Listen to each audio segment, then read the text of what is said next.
Rise and Shine Rwanda is Thursday the 6th of July.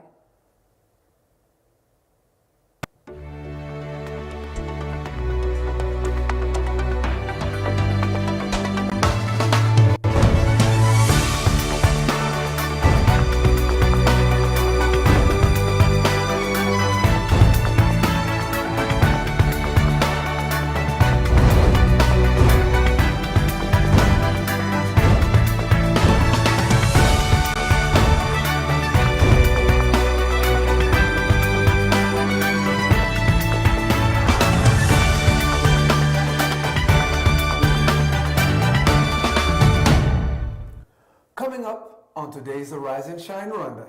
Are Rwandans ready for the presidential elections? We find out. From waste to cash, things are getting fired up in the world of business. Good morning.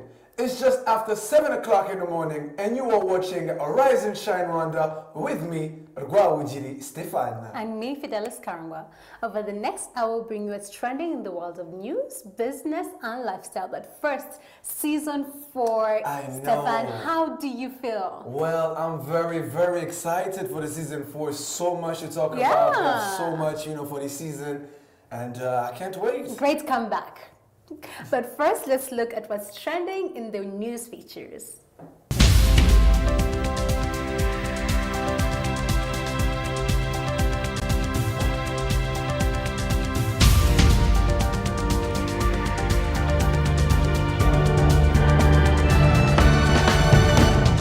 Rwandans across the country and in the diaspora celebrated the 23rd anniversary of the Liberation Day, reflecting back at a time when during the 1994 genocide against the Tutsis was stopped by the Rwandan Patriotic Front. The celebration, which was conducted countrywide at the district level, and saw the government hand over homes to different vulnerable citizens who need shelter.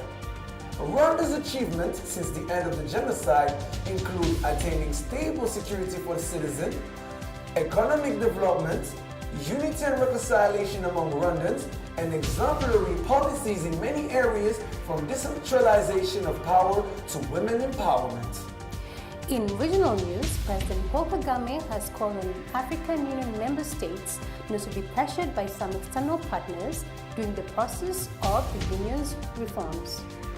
President Kagame made the remarks while presenting a report on the implementation of the AU institutional reforms in Addis Ababa, Ethiopia, where he warned that some aspects of the reforms could cause discomfort among some external partners, since it would challenge some of their interests as the continent becomes more independent. The AU last year adopted the self-financing mechanism, whereby a 0.2% levy on eligible imports would be imposed on products from outside Africa. External parties, however, opposed the move, saying that it is not compatible with international trade principles. And in international news, Washington is pushing discussions with Tanzania regarding its ban on imports of chicken and poultry products from the US, which it imposed in 2006. The US says Tanzania's reasons for the ban should be consistent with World Trade Organization requirements, and therefore demand that DAR give a justification for the ban through a process that is above board. Tanzania has used the ban to protect its poultry farmers from what it sees as unfair competition posed by cheap imports of chicken from the US, whose farmers are supported by the government through subsidies. As we prepare for the presidential elections set for 4th of August 2017, preparations are underway with candidates like the current President Paul Kagame, representing the Rwanda Patriotic Front Party, and Mr. Frank Habineza, representing the Democratic Green Party. But how do Rwandans in Rwanda and around the world feel about the upcoming elections? And are they ready to vote? We took it to the streets to find out.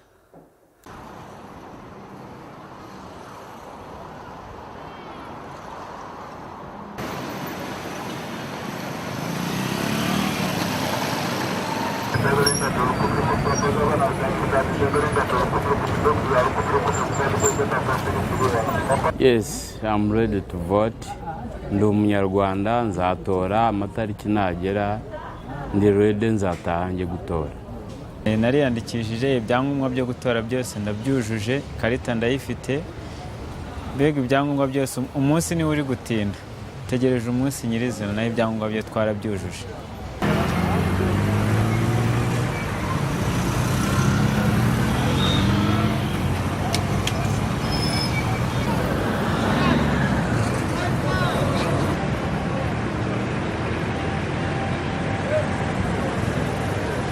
I'm ready for anytime if it is voting day, I'm ready to go there and vote. Ndi umunyarwanda, ni inaha, ariko ni registered gutora, ndemerewe, kandi ndabizi yuko amatora yageze, ndi ngombwa gutora. Rero icyo gutora ni ngombwa, nzatora, nibiba ngombwa nzaza mu Rwanda cyangwa se kuri embassy yacu irahari, nzatora.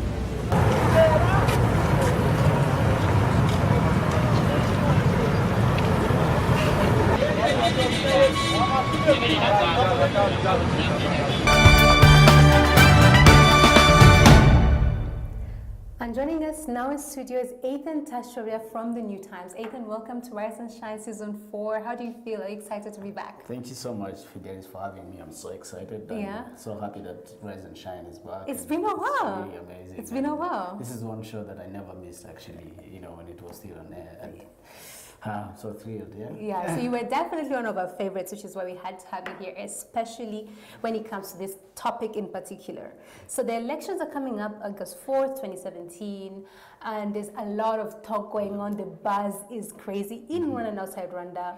But let's go straight into my first question. So me being a youth, of course, I stay around and I hang out with a lot of youth people. And the first question that comes to my mind is, I've been hearing very many people saying, there's already enough people who go to vote. I don't feel like if I missed, there's something that, it would deduct, or if there's a major difference that it would make. And I've had that from more than 5 people. Now, if there's at least 5 people who are saying, I won't go vote because I feel like there's other people who can go and do it, what does that mean for the elections? What does that mean for the results that most people are hoping for? What's your take on this particular situation? Rwanda has over about 12 million, the population. Yes. And, the latest figures from National Electoral Commission shows that actually 6.3%, 6.38, I think if it's not 6.8, it's 6.3 million who have already registered to vote. And of the 6.8, 45 are the youth. Yeah. That shows that, the turn-up has not been so good for the youth to register for voting. Bearing in mind that 70% of the population is the youth, right? Yeah. So it's really disappointing that, the turn-up has not been the best that we all expected. Some people are saying it's actually not worth it to go and register and vote because... But why? There's what I would call a wrong perception that, the incumbent president is actually going to win. Well, whether he's going to win or not, it's actually everyone's right to exercise. It's everyone's responsibility to exercise their rights. And this is the right time where you have a say on the government. You have to hold the government accountable. You have to say, okay, I'm going to vote, but I still want this and this sorted. It's as much as you have this perception, whether it's wrong or right, it's better that you register. This is the right time. We've had time and again President asking us to take care of our future, to own our future, to have the things by ourselves. And this is one thing that we really need to do. We need to participate in elections as young people. We need to figure out our futures as young people who are going to be managing this in the next few years. Yeah, I totally agree with you, especially if people are saying they already know the outcome. If they're not happy about what they think the outcome is going to be, then they should vote so that they can change that outcome to become what they want it to be, right? Some people, it's so funny that, during elections, some will be sitting at home watching TV. Exactly. And you ask yourself, what are you watching when you've not participated in it? And would you be happy to see, 20 people, 30 people turning up, at the polling station to vote. And then would you be happy to see that, to read the reports from, observers, international observers, saying that the turnout was small, and that's why probably someone X and Y lost and this one won. Yes. It's better, it's everyone's responsibility really. True. That you go out there, exercise your rights, whether you lose or win. It's at the end of the day, you've done your part, and you leave the rest to the National Electoral Commission and other authorities that will be overseeing the whole process. Yeah, now going back to what you just said, doing your part. Now, as journalists, you guys play a major role in, advocating for people to go and elect, in, updating on what's going on throughout the election process. And in most countries, or we've heard that out there, it's perceived that journalists in Rwanda don't really speak their mind, don't have the freedom to give their opinion what they think is going on and the situation is going on here in Rwanda.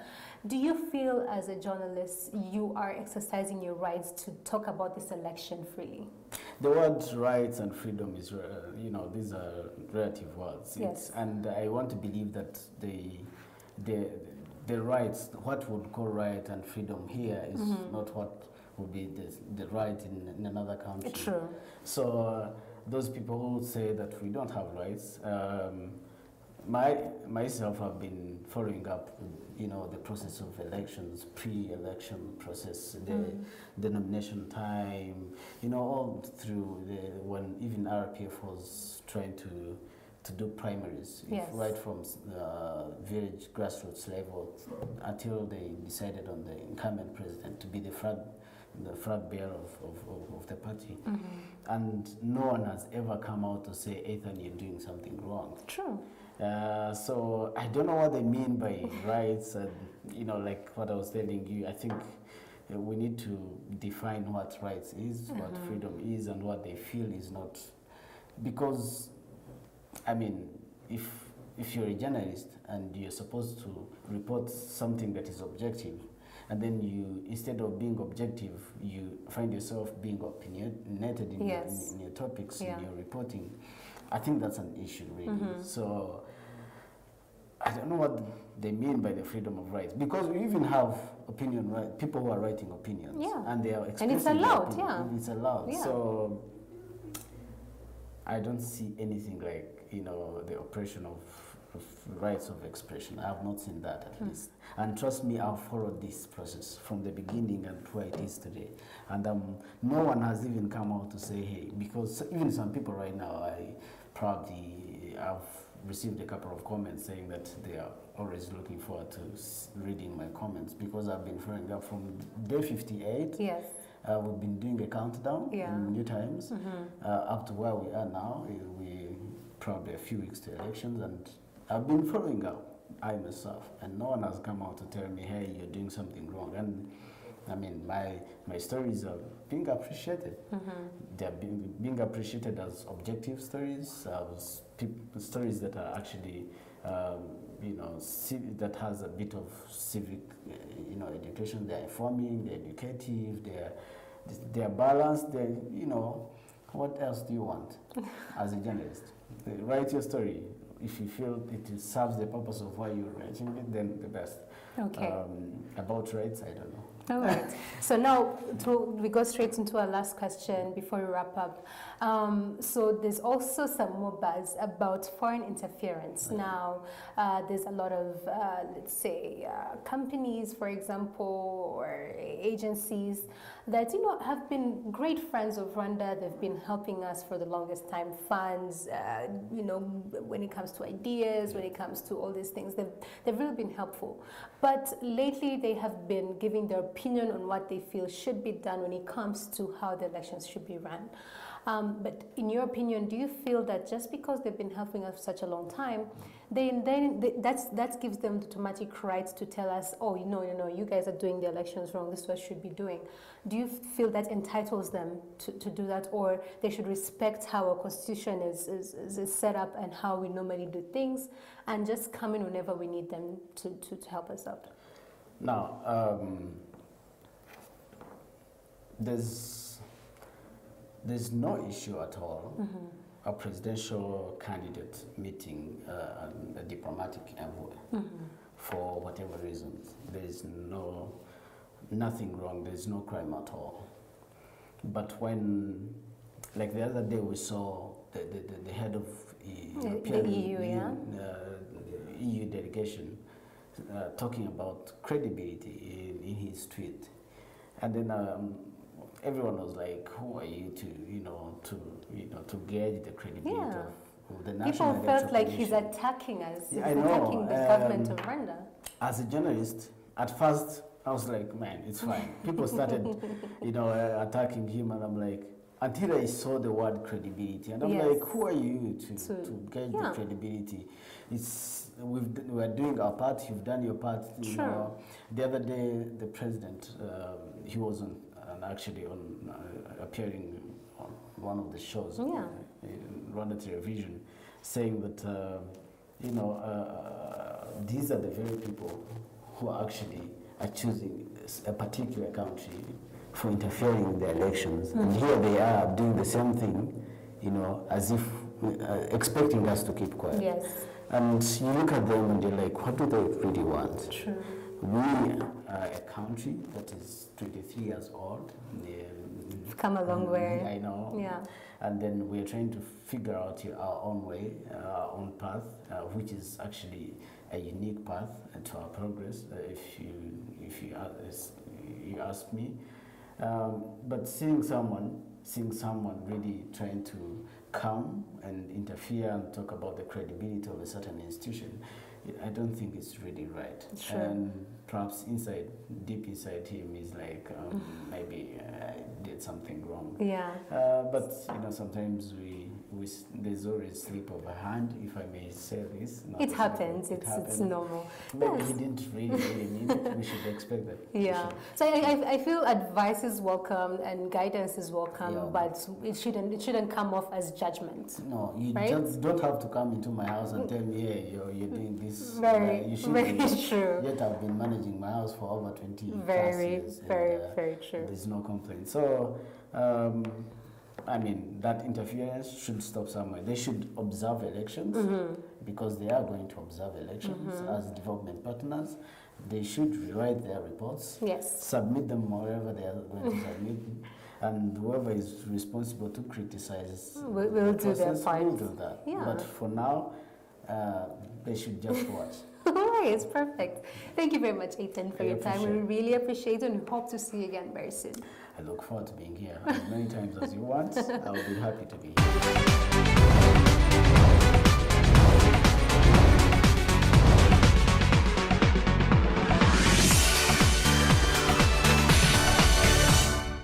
Welcome back to Rise and Shine Rwanda.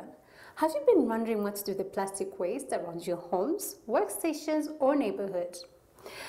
What if I told you could trade them in for a good penny or diesel? Yes, you had that right. Forget the gas stations. See how this entrepreneur from our neighboring country of Uganda is wasting no time taking his money to the bank. Plastic waste. It is everywhere around us. After utilizing whichever goods come finally wrapped up in these plastic items, often the disposal process for them is not satisfactory. However, this issue is not one that Mr. Godfrey experiences, as he uses all the plastic he can find to turn it into an even more resourceful item. We are using plastic wastes now, as you know. Plastic waste is a wide variety of plastics that we can talk about, ranging from polythene bags up to hard containers or the PVC. But now for this, we are using specific types of polythene or plastics because not all can be used in this experiment or in this research. Now we have different classifications of plastics. Now mostly they are classified in categories, and most manufacturers number them, so they are numbered from 1 to 7. Now in this case, we are going to use number 1, number 3, and number 7. After carefully separating and grading the plastic waste, it's time to turn up the heat, literally.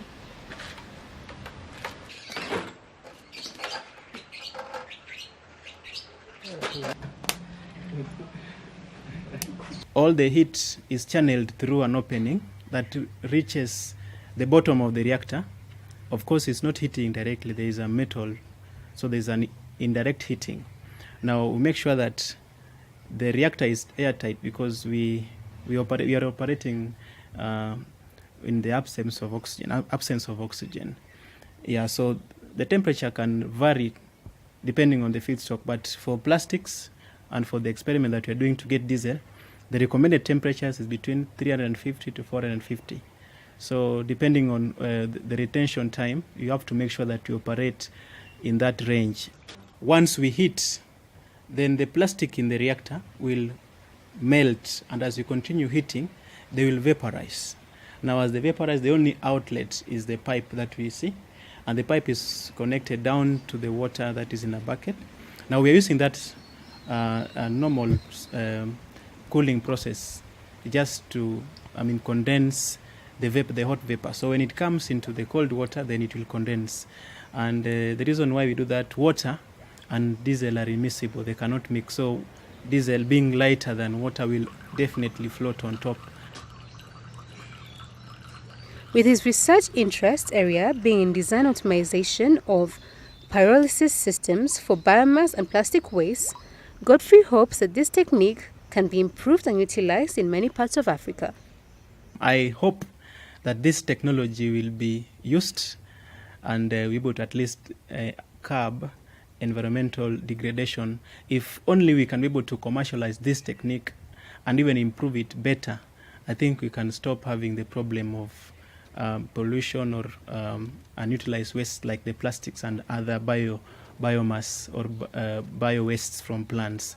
So I look forward to seeing this technology being beneficial to Africa, especially to Uganda, and it also spreads to other countries because we know, as I've said, that wastes or solid wastes or landfills is one of the challenges that is facing developing countries or Africa at large.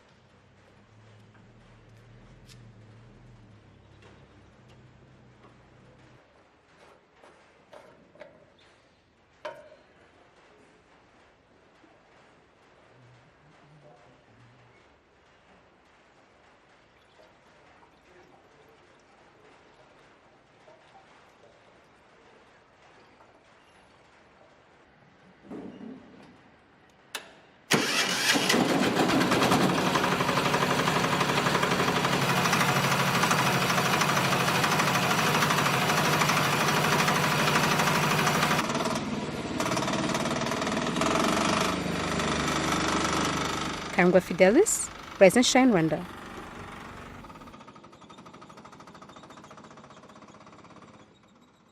Well, indeed, that is an amazing story. Really interesting to see. I know, yeah. Such a man doing such, being, able to take plastic and turning it to diesel. That is really wonderful. Especially that here in Rwanda, we are known to have a clean city, and I believe such type of methods could, bring more jobs into Rwanda. For example, I see a lot of women, picking up all these bottles and I know, and paying 100 here, 200 there, yes, to go and resell it. Yes, and I'm sure it would have such a wonderful impact on our society too. So most importantly, I've done some research, and at the moment, there's a couple of companies that have come up that are doing reprocessing of the waste that is taken out from homes, from different companies. But I have not heard of one that is turning it into diesel yet in Rwanda. So this is one of those great opportunities where a young entrepreneur in Rwanda can explore, right? And of course, like you said, can provide jobs for so many people. Apart from the women, like you said, who are picking this waste up from the streets, even the people would go into the process of learning. First of all, there's the education aspect of it, because these people get education on how to process it into diesel. There's an education aspect of it, and then there's an employment aspect of it as well. Indeed. So it's definitely a win-win situation, and like Mr. Godfrey in the video has been doing in a place like Uganda, where they've had this fair share of waste here and there because they're still in the process of upgrading their waste, the process of getting rid of their waste as well. Godfrey is such a key factor in how Uganda is taking steps to deal with this problem, and it's very admirable, and most importantly, it's just great to see young want people who are just taking charge of the situations and finding solutions for their own problems. Well, let's just hope that he will take it worldwide, because it could be such an example, such a good example for the whole world. Definitely. You can turn such waste onto an energy that can be reused again. Although diesel is not, let's not call it, I doubt we can call it. No, I mean, of course, lately in Rwanda, most cars in Rwanda use the normal petrol fuel, right? But there's a lot of cars coming in at the moment that use diesel. So this is a market that people can explore and make really good money selling the diesel. Also, like Godfrey said, he's not, as much as he's based in Uganda and started it in Uganda, he's really open to working with people and improving the technology behind it, because right now it's pretty small scale. He really wants to, you know, upgrade the technology and share it with other countries so that they can benefit from this technology as well. So it's really beautiful to see such a hardworking person come up with these ideas on their own. For me, I think that's very admirable, and it's something we should definitely do here in Rwanda. Well, for all you folks out there, make sure you don't throw away your plastic, for you can make some money out of it. I'll bring it to us. We know where to take it, you know? Well, don't forget to love to hear your thoughts, comments, and feedback on what we're talking about here on Rise and Shine Rwanda. Tweet us at Rise and Shine RW. Like us on Facebook and send us your ideas for the program. Check out our Rise and Shine Rwanda YouTube page where you can catch all the shows and reports that we do. Find us on Instagram, Rise and Shine RW. We would love to see your pictures. Or check out our Rise and Shine Rwanda website. Well, that's all we have time for today. We love to hear your feedback, and of course, do let us know if you have an idea on the program. You've been watching Rise and Shine Rwanda with me, Rwabugiri Stefan. And me, Fidelis Karangwa. We'll be back here same time, same place next week, so be sure to tune in. Until then, goodbye.